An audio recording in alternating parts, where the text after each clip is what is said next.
शांती रे,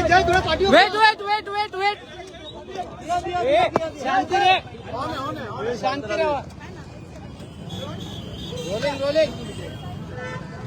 बाजूला तिकडनं boom boom वर.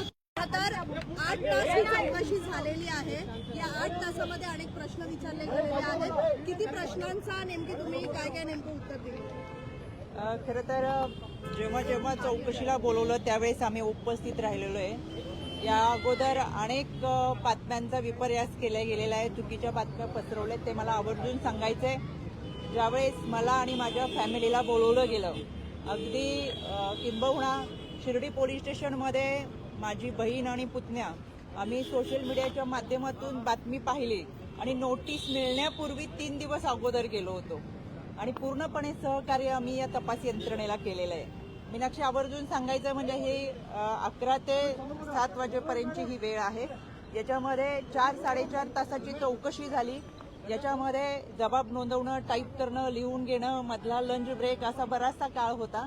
पण त्यांचे जे काही प्रश्न होते त्या सगळ्या प्रश्नांची उत्तरं दिलेत आणि मी पहिल्या दिवशी जे सांगितलं होतं ते आजही सांगते. खरात प्रकरणामध्ये खराशी आमचा कोणताही आर्थिक व्यवहार नव्हता, कोणत्याही जमिनीमध्ये आम्ही पार्टनर नव्हतो. त्याच्यामुळे बाकीचे प्रश्न उद्भवत नाही. विचारले गेले होते, काय नेमके प्रश्न विचारले गेले होते? मला असं वाटतं सगळ्याच अहवालामध्ये जे काही पुढे तपास होईल त्या तपासामध्ये काय प्रश्न होते ते समोर येतील. खरं तर आर्थिक व्यवहाराच्या संदर्भातच प्रश्न होते, पण आर्थिक व्यवहारच कुठं नसल्यामुळे त्यांना काही बाकीचे प्रश्न उद्भवले नाही. एसआयटी आणि ईडीचे प्रश्न काही सेम होते का? असं काही एसआयटीचे प्रश्न वेगळे होते, ईडीचे प्रश्न वेगळे होते आणि या तपासाला त्यांना उत्तम प्रकारे आम्ही सहकार्य केले. इथून पुढेही कधी त्यांना सहकार्य लागलं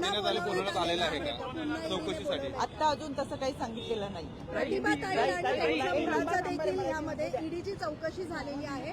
काही बँकेमध्ये पैसे जे आहेत ट्रान्सफर झाल्याचं समोर आलेलं आहे, तर हा थेट व्यवहार आहे असं कळतंय. मी यापूर्वी सुद्धा एक फेसबुक पोस्टच्या माध्यमातून सांगितलं होतं, आज देखील आवर्जून सांगते. समता पतसंस्थेमध्ये जे प्रतिभा चाकणकर आणि तन्मय चाकणकर यांच्या नावाची जी खाती खोलली गेली ती बनावट खाती होती. त्यामध्ये ही दोघं कधीही समता पतसंस्थेत गेली नव्हती. त्यांना समता पतसंस्था कोठे आहे हे सुद्धा माहीत नाही. त्याच्यामध्ये त्याचा OTP हा खरातकडे जात होता. त्या ठिकाणी या दोघांच्या सुद्धा या खात्यामध्ये कुठेही सह्या नव्हत्या आणि केवळ या दोघांचीच नाही तर जवळजवळ माझ्या माहितीप्रमाणे 125 ते 150 लोकांची बनावट खाती काढलेली आहेत. ज्या व्यक्तीला घरातून चालता सुद्धा येत नाही अशा लोकांची सुद्धा बनावट खाती ही समता पतसंस्था आणि अजून एक पतसंस्था आहे त्याच्यामध्ये काढलेली आहेत. त्याच्यामुळे ही जी खाती आहेत ती खोटी आहेत. आमचा कोणताही आर्थिक व्यवहार हा खराशी संबंधित नाही आणि कोणताही जमिनीचा व्यवहार.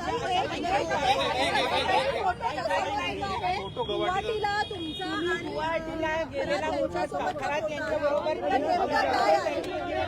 पहिली गोष्ट, गुवाहाटीचा जो फोटो तुम्ही पाहिलेला आहे त्याच्यामध्ये हा फोटो जो आहे तो माझ्या फॅमिली सोबत, खराची फॅमिली आहे.